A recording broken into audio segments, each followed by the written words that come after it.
Imagine with me that you've gone to your favorite grocery store. You've gotten your cart, gone walking down the aisles, and you've picked up all the groceries that you were looking for. You take your cart up to the register, everything gets scanned through, and the clerk gives you the total. So you pull out your wallet, and you start pulling out your cash to pay for these groceries. As you're standing there with your wallet open, the clerk reaches forward, opens up your wallet, starts picking through to see what else you have in there. Here's your credit card. What type is it? Here's your driver's license. What's your driver's license number? Here's your picture of your kids. Oh, look, you have a Latte of the Month membership card. Imagine how invasive that would feel. When you went to the store, you accepted the fact that you were going to have to pay for those groceries. But at no point did you accept that you were going to have to turn over information on all these other activities that you take part in outside of the store. That's what it's like today every time you go onto the internet. All of your activities online are recorded and then sold as monetized data. Now, Forbes' Bernard Marr found that more companies are positioning themselves as data-first operations, built entirely around data collection, analysis, and redistribution, as opposed to simply using the data as a source of business intelligence. So what that means for us is they're collecting all of this information. They might use some of it internally in order to give you a better product, but they're also placing a big focus on taking that data, organizing it, and selling it off to somebody else. There is so little ability for you and I to realistically prevent our data from being acquired, monetized, and sold. Now, just this month, the state of Virginia voted to protect private data. Rick Horner of the Fairfax Times reports that this new bill that they put forward allows consumers to obtain copies of their online data. The bill also allows consumers to amend or delete data in order to ensure one's privacy, as well as offer an opt-out of allowing businesses to use the data for purposes such as marketing. The problem with this is all of the businesses that are collecting the data have to self-regulate and self-report on their activities. There is no way for the state of Virginia to truly observe all the data that's being transferred by their citizens or by people within their state, and to record or regulate what is being done with it. An interesting thing about that bill is that it only applies to businesses that meet certain requirements, and it specifically does not apply to the state themselves.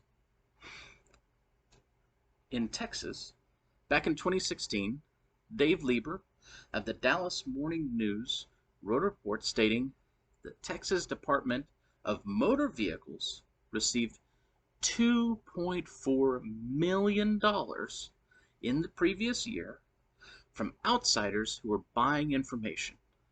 As people were being registered to drive, getting their driver's licenses, all of their information was being collected by that state and then sold. Now,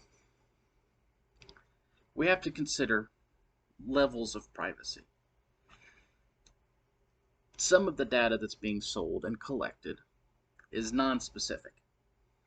Imagine if you were a manufacturer of a big Hollywood film. You would want to know how many people have watched the premiere of your movie. That's non-specific because it's just an overall sum of how many people have seen it. It's still personal data, and you could still make an argument that it should be private. There is more specific data, because what if that manufacturer wanted to know what state those people lived in, or what county, what city? What if they wanted to know what street they lived on? At which point have we gotten to the point where it's so specific that it's now an invasion of privacy?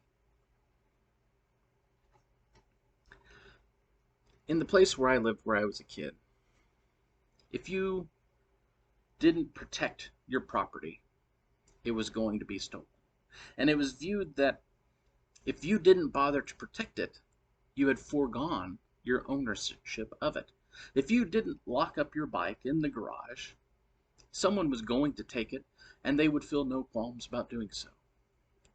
But the reality is, if I place a $100 bill in my driveway underneath a rock, I should be able to expect that it's there when I come back for it. Certainly there are people that are going to walk by. They would know when they saw it that they hadn't placed it there. They would know that it belonged to somebody else and that they had no right to take it. Your online data is the same. There is a slight argument here where people say it's not in your driveway because it's sitting out on servers, it's sitting out on websites. You haven't kept it within yourself. You haven't kept that information in your specific wallet. You've laid it out for the world to see. But still, just like that dollar or that $100 bill at the end of my driveway, someone knows when they see it that they didn't place it there. They know that it belongs to somebody else before they try to take it. In my opinion, they should be aware it's not theirs and they have no rights to it. Now, when we speak of these public assets, servers, the websites, the interconnected computing of the internet, another correlation we could make would be to the phone company.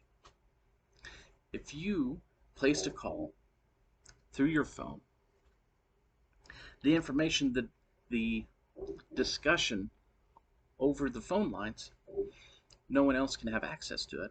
In fact, the phone company can't even release records of it without a court order. It's protected, even though it's not contained within your personally owned physical equipment. The reason for that is because you've paid for that service. I would argue that in the same way that your phone conversation is protected because you've paid for your phone service, your data should be protected because you've paid for your data service. In conclusion, I hope that you will agree with me that more states should vote to protect their citizens' data and that your data is private and that no one else should have access to it. Hopefully, more states will get on with this idea, will agree with this concept, and we'll see other states that are passing bills of the same type. Right now, there are only two, Virginia and Utah. So hopefully in the future, your Latte Club membership will be held secret. Thanks.